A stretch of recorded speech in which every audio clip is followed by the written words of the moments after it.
公元23年，一场看似毫无悬念的战役正在中原大地悄然酝酿。一边是新朝王莽号称40万的大军，旌旗蔽日，声势浩大；另一边却只有8、9千绿林军死守的孤城，连百姓都惶惶不安。所有人都以为这不过是一场碾压，一次血洗。可是谁能想到，正是这场以少胜多的昆阳之战，不仅让王莽的大军土崩瓦解，更让一个年轻将领的名字从此铭刻在历史之中。更始帝刘玄统领绿林军后，先是命令刘演带领大部分人马进攻宛城，然后又命刘秀、王凤和王常等人率兵北上，攻占昆阳（今河南叶县）、定陵（今河南舞阳东北）和兖县（今河南兖城南）等地，扫清宛城周围的障碍，确保刘演作战顺利。随着绿林军一次又一次的进攻，越来越多的地方被占领下来。王莽看在眼里，急在心里，他明白绿林军已经到了非除掉不可的时候。要是顺其发展的话，后果不堪设想。王莽一开始把镇压的重心全部放在赤眉军那儿，现在他决定先消灭绿林军。公元23年3月，大司空王毅、大司徒王寻爱受王莽之令，率领40多万士兵从洛阳朝昆阳进发，力图把绿林军主力消灭干净。驻守昆阳的绿林军不过8、9千人，而王毅和王寻带着10万人马，在颍川又集合了严尤、陈茂两人的军队，势力猛增。绿林军十分惶恐，几千人怎么能对抗得了10万大军呢？昆阳城中人心惶惶，甚至有人建议弃城逃走。刘秀坚决不同意逃跑，他详细说明了目前的情势：宛城还没攻破，昆阳绝不能再入王莽军手中。然而一些人还是坚持弃城。正在大家争论的时候，王莽的军队离昆阳不远了。众人这才发现，要是不快点确定作战方略的话，大家都会被毛满军杀死。于是没人再反对刘秀的说法。刘秀命令王凤和王常保卫昆阳城安危，让李毅和钟条跟随自己去兖县和定陵等地，调集更多的人马前来支援昆阳。王莽军的将领严尤看了看昆阳城周围的环境，心里默默思考着如何在最短时间内用最少的人把昆阳攻占下来。昆阳城虽然不大，不过占尽了地理优势。严尤认为应该先攻占宛城，断了昆阳的后路，消灭了绿林军的大部分兵马。到时候昆阳的绿林军眼看情势恶劣，自然也没了斗志，他们就可以轻松拿下昆阳城。可是将军王毅对严尤的建议嗤之以鼻。王毅不懂兵法，偏偏又装作很了解的样子，不顾他人劝阻，执意要先攻打昆阳，而且仗着自己兵马充足，将令士兵们大开杀戒，一定要昆阳城血流成河。严有几次反对都被王毅驳了回去。王莽军在王毅的带领下，把昆阳城围得水泄不通。绿林军只看到城外人头攒动，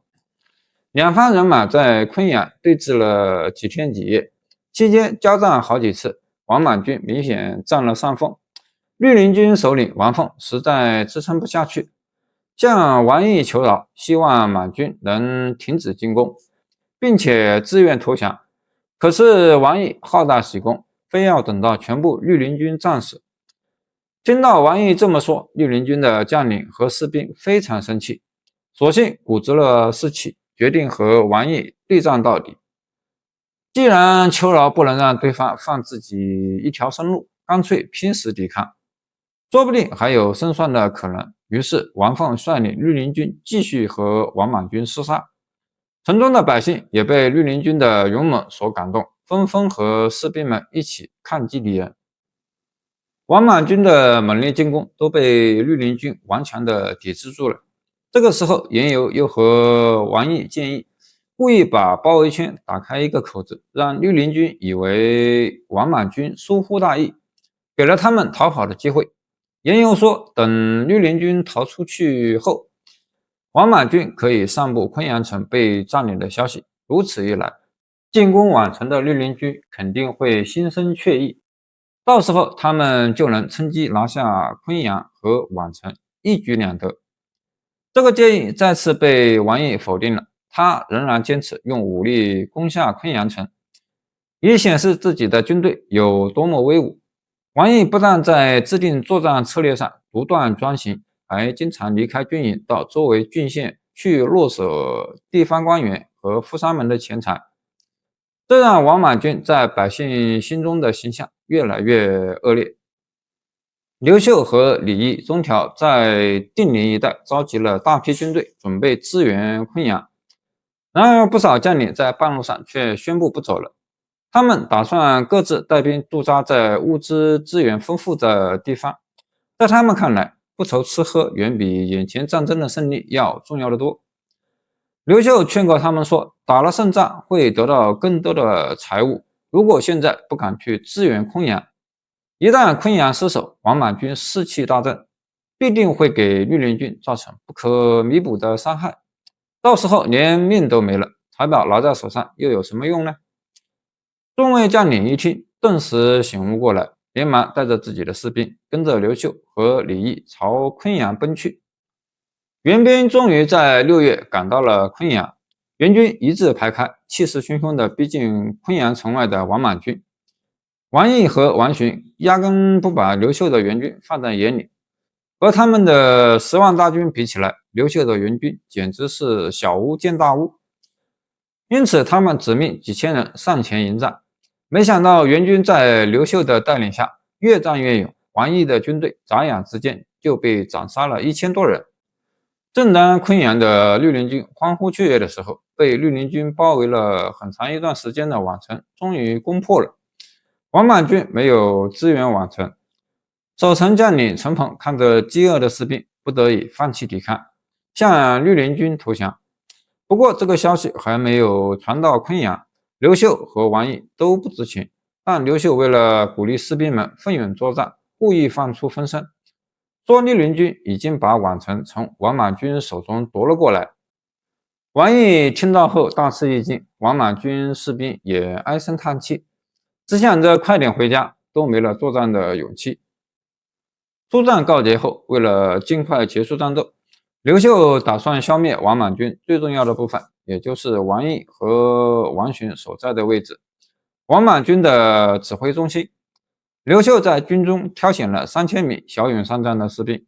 从昆阳城的西边偷偷地绕了过去。王毅和王寻看出了刘秀的企图，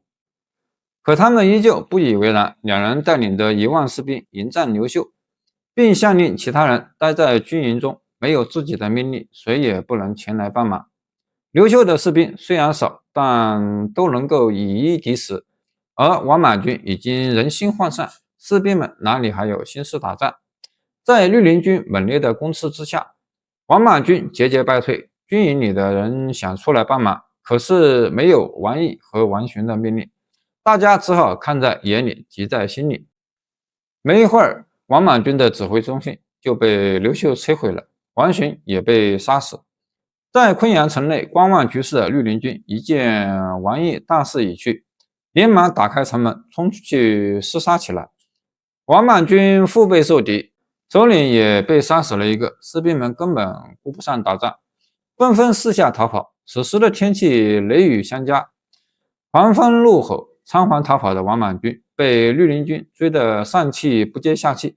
很多人在推搡之中被踩死，到处都是尸体，还有一些人则被淹死在河里，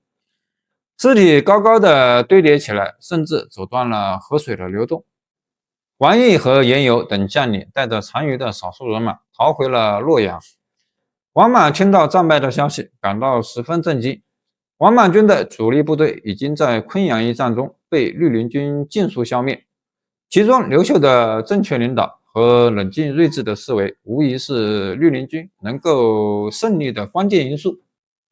昆阳战役后，绿林军内部出现了矛盾，更始帝刘玄为了防止刘演和刘秀两兄弟势力壮大，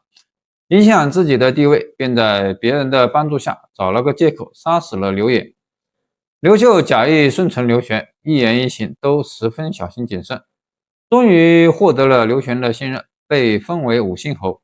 这也为他日后建立东汉打下了基础。